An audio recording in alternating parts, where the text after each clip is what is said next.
Within the first few seconds of watching this video, you'll already start feeling connected to me. And sure, it might be because of this heavenly setting with my beautiful girlfriend picnicking there, making some content as well.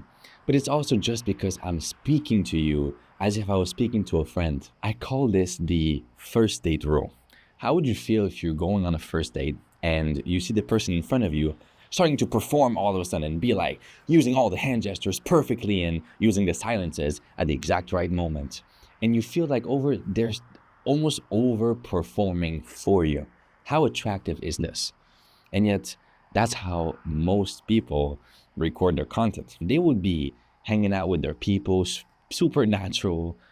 And as soon as they click on the camera, now they get all robotic and they try to overcompensate for the discomfort that they're feeling in front of the camera. We can see you. It's obvious. This is why speakers that are good in front of a camera are so refreshing. This is why they're able to connect with the audience so much. I remember when I was first starting to create content, oh my Lord, I was the most boring guy in front of the camera you could possibly think of.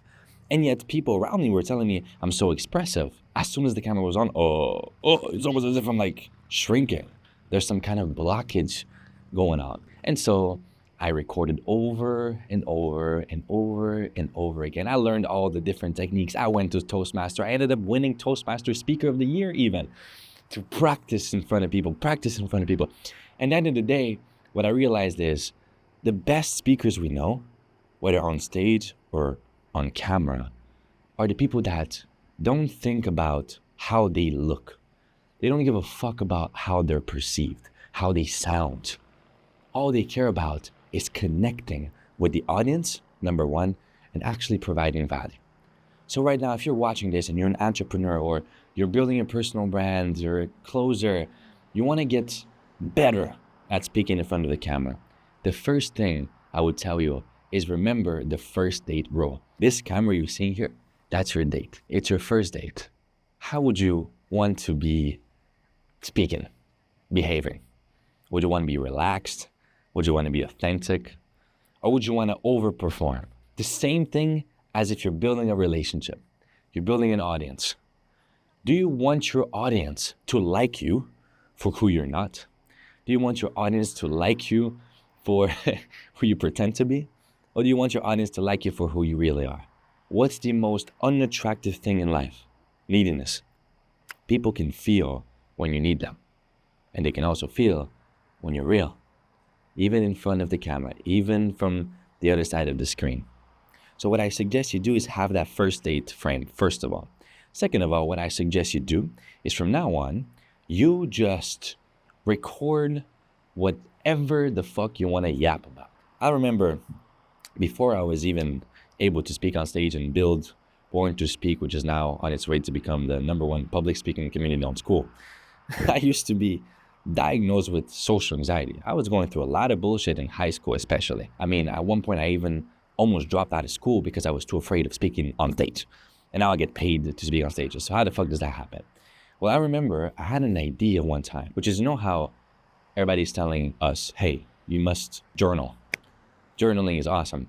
I was thinking, well, if I'm going to journal on paper, why don't I video journal instead? Why don't I record myself speaking about my day and talking about what I'm going through?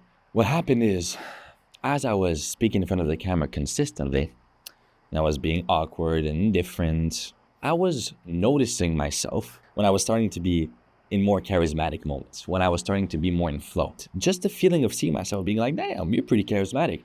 That reinforced this feeling of, I like that. It reinforced it. So I was reinforcing it over and over again. And eventually I was able to unconsciously, I call that unconscious competence, unconsciously get into, hey, it's camera on time. This is what's most charismatic. I could get myself into that state and ended up realizing that what was most charismatic on camera was the same thing that I was most charismatic with people I communicate with in my life, with my girlfriend. For example, what's happening now as I'm recording this, just to give you an example of what the mindset looks like. I'm in a park. There's two people having a date there. There's my girl there, and there's this camera in front of me.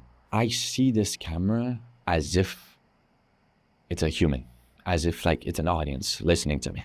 My clients, I see you, my God. I picture you guys as if I'm speaking to you. This was a frame that really helped me, but I could only see it because right now you can hear what I'm saying and you can be like, well, okay, Danny, sure.